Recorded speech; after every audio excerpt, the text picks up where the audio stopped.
L'éditorial du Figaro. Opération réanimation par Philippe Gély. À 2 semaines des élections du 9 juin qui détermineront l'avenir de l'Europe, un autre rendez-vous peut avoir des effets de long terme sur les dynamiques communautaires.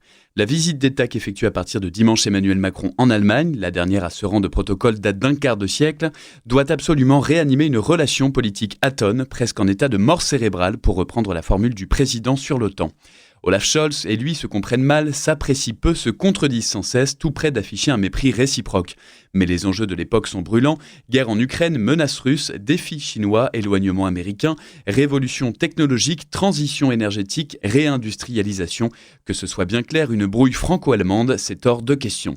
Autant le président pouvait paraître présomptueux en prétendant régler en quelques heures à lui tout seul la crise en Nouvelle-Calédonie, autant il porte la responsabilité personnelle de rétablir une relation de travail optimale avec le chancelier. Mais pour y réussir, il doit changer d'attitude, mettre en sourdine ses réponses toutes prêtes à chacun des problèmes que connaît l'Europe. Pour une fois, il ferait bien de se montrer à l'écoute de ce petit bonhomme secret et ombrageux, plombé par une coalition difficile à gérer.